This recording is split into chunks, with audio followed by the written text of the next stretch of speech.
saya tolong jawabkan. Iaitu Menteri Besar Pakatan pada bulan Mac tahun lalu datang daripada parti PAS yang berhormat sekarang Bukit Bintang. PAS bukan yang dominan. Yang dominan kita tahu ialah DAP. Itu hakikat, fakta. Saya bukan buat fitnah. Betul tak? Jadi macam mana? Dan saya nak bagi tahu ni, saya pun tahu, walaupun saya duduk di Kuala Lumpur dalam Dewan Rakyat, tapi Dewan Undangan Negeri itu saya pun dah duduk. Saya mengikuti perkembangan di Dewan Undangan Negeri Perak. DAP bertungkus lumus untuk mendapatkan calon mereka menjadi menteri besar. Betul tak? Betul ya? Pasal apa tak dapat? Kerana perlembagaan negeri Perak yang tidak mengizinkan dan tidak membenarkan. Kalau perlembagaan membenarkan, yang berhormat daripada Menteri Rebis juga Bruas akan menjadi menteri besar Perak. Yang berhormat Bukit Gantang jangan mimpi, jangan berangan duduk di situ sebagai menteri besar hanya sebagai boneka kepada DAP. Boneka. Itu sebab dalam tempoh 11 bulan Pakatan Rakyat di Perak, apa yang dibuat? Penjelasan. Tunggu sebentar, dia tengah sedap ni. Penjelasan. Tengah sedap dulu. Nanti dia anti climax lah Kang. Tadi kata My floor. Yang Amat. Sekejap. Saya nampak Yang Amat sebentar. You tak tahu ini Setiausaha Agung AMSU Universiti Malaya, you know? sebut DAP. Sekarang DAP nak jawab, minta lalu. Saya akan bagi. Yang Amat Jelutong ikut peraturan. You jangan nak tunjuk demonstrasi apa sini. Ni kepala demonstrasi dulu. Sama dengan itu Ketua Pembangkang. Dengan izin you were not around at that time. Duduklah Yang Amat. Ini pun bau. Bacuk pun bau. Kemudian Ketua Pembangkang tu bagi tahu. Duduk nasihatkan dia. Duduk. Sekejap. Macam bacuk pula. Sorry. Tadi janji nak pakai kat luar ni. Boleh. Lepas ni tengah sedap ni. Okay. Anti climax. Betul ke tidak? Segala dasar yang dibuat oleh kerajaan parti Pakatan Pembangkang 11 bulan semuanya untuk kepentingan DAP. Betul ke tidak? Kenapa tidak berani bercakap soal perjuangan PAS? Penjelasan 11 bulan sebagai menteri besar. Terima kasih. Bagi jalan Yang Amat. Terima kasih. Macam dulu. Yang Amat macam. Terima kasih. Tadi dia janji kat luar dia takkan macam ni. Dia dalam terbalik. Dia tak balas lah tu. Yang lain. Mr. Speaker, saya mohon penjelasan. Pertama, Menteri Besar dilantik dari kalangan seorang yang mendapat kepercayaan atau sokongan majoriti. Dia tak kata dari seorang yang mewakili parti majoriti. Yang ini tentulah pasti salah. Lebih tahu. Dia tak payah spin yang itu. Contoh, siapa yang mendapat kepercayaan majoriti untuk menjadi Menteri Besar di Terengganu? Idris Yusof. Ya, nah. Tapi yang terpilih Ahmad Said. Siapa yang mendapat kepercayaan majoriti di Perlis? Syahidan. Tapi yang terpilih Mak Isa Sabu. 1969, dan saya sihat sikit. 1969 di Selangor kedudukan kerusi adalah 20 perikatan, 20 pembangkang. Stalemate, tak boleh pilih menteri besar. Tapi untuk tujuan memilih seorang menteri besar, Dr. Tan Chee Koon, pembangkang waktu itu, menyokong. Kemudian dia beralih ke meja pembangkang. Jadi terbukti. Jadi saya fikir pasal salah ada sikit kekeliruan di situ. Itu poin yang pertama. Sikit saja penjelasan yang pertama. Yang kedua, kalaulah 11 bulan memerintah dan Menteri Besar Perak memberi tanah kepada orang Cina miskin, orang India miskin, orang asli, orang Melayu miskin, dianggap boneka. Memberi tanah kepada orang miskin dianggap boneka. Kita sanggup digelar boneka 1000 kali. Memberi tanah kepada Cina miskin, Melayu miskin, India miskin, orang asli miskin, dan ini polisi 11 bulan kita memerintah, dianggap boneka, Gelarlah kita 1000 boneka sekalipun. Kita terima. Terima kasih. Pasal salah, saya nak habiskan hujung lagi. Kalau tidak tak lengkap, hujung saya tergantung.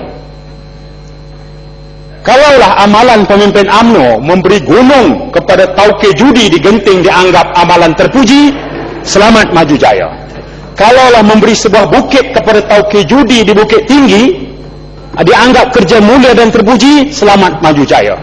Kalaulah memberi sebuah pulau di Terengganu kepada seorang tauke judi dianggap kerja mulia, selamat maju jaya. Ini beza Pakatan Rakyat dengan Barisan Nasional pasti salah.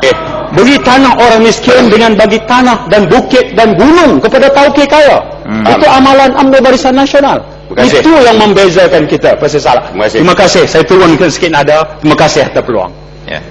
Yang mau Pasir Salak boleh turun. Kita buat begitu di Terengganu. Sebenarnya kita ada buat begitu di Terengganu. Waktu Ahmad Said dilantik, kita naik kain pemedang. Kena minta jalan ya Muhammad. Ya. Itulah bezanya. Macam tak faham. Betul menyampuk-nyampuk ni pasal apa? Menyampuk lagi. Belajar dari Pasir Salak.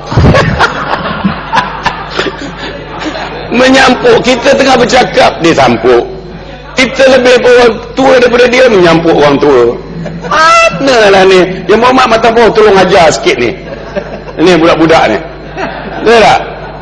Jangan jatuhkan apa nama standard ni PKR.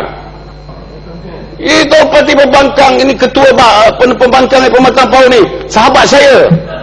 Dia seorang yang berkaliber, orang pemimpin besar. Jangan jatuhkan martabat dia. Alah, ini yang merosakkan dia dulu. Ni lah semua ni. Kalau saya ada keliling dia dulu, tak ada jadi macam ni. Jadi PM dah hari ni. Ini bagi pilih. Tu ini gombat. Mau bangun ya, nak bagi jalan ya kawan. Datuk Speaker, ada dua saya nak minta penjelasan. Pertama, saya tengok Batu Pahat ni, dia tidak faham amalan biasa dalam Dewan Rakyat. Dia bukan lagi backbenchers. Yang dia nak menyampuk selalu buat apa, Datuk Speaker? Kalau dia ketagih nak jadi backbenchers, pindah ke sebelah sini. Jangan duduk sebelah sana. Kemahu dah cakap. Tapi saya ingat oleh kerana dia sebagai bekas pemimpin PAS, jadi dia simpati juga dengan masalah yang dia ada oleh PAS. Itu yang pertama. Yang kedua, saya ingat hujah yang berhormat Pasir Salak tu banyak fitnah. Tak betul. Tuduhan yang dibuat kononnya Bukit Gantang ini boneka DAP, ini satu tuduhan yang jahat, Datuk Speaker. Sebahagiannya telah dia pun diperjelaskan oleh sahabat saya daripada Macang. Sebagai contoh, pembahagian tanah-tanah di negeri Perak, Datuk Speaker. Saya nak bagikan fakta, bukan emosi macam Pasir Salak. Yang amat berhormat Datuk Menteri Besar yang sah, iaitu Datuk Seri Niza, yang sekarang ahli Parlimen Bukit Gantang, memberikan hak milik tanah kepada orang-orang Cina di kampung-kampung baru Cina, Datuk Speaker, sebanyak 47,000 lok. Benar, kita tidak nafikan.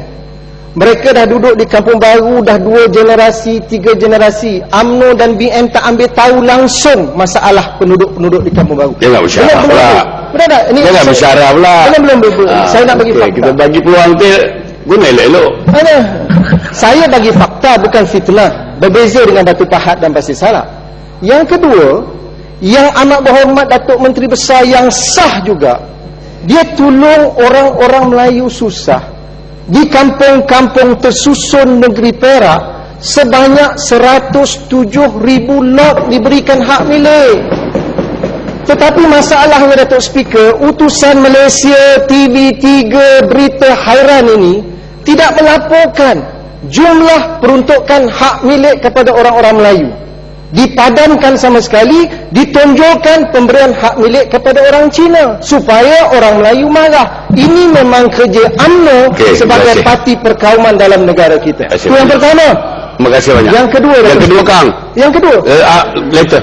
Sekarang ya. Bagi saya jawab yang kedua. Biar saya habiskan jawab sekali. Sebab kalau saya cakap gombak ni daripada dulu lagi perangai macam ni, tak berubah lagi. Yang kedua, Datuk Speaker, saya kendurkan sedikit. Yang kedua, kononnya Datuk Menteri Besar Negeri Perak yang sah memberikan tanah kepada sekolah sendirian Cina, yang itu dimainkan oleh utusan Malaysia sebanyak 1000 ekar. Tetapi Datuk Menteri Besar Negeri Perak yang sah juga memberi 4000 ekar tanah kepada Kolej Agama Islam Negeri Perak.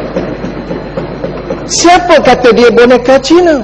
Siapa kata dia boneka DAP? Yang jadi boneka kepada toke-toke judi ini pemimpin UMNO dan Barisan Nasional.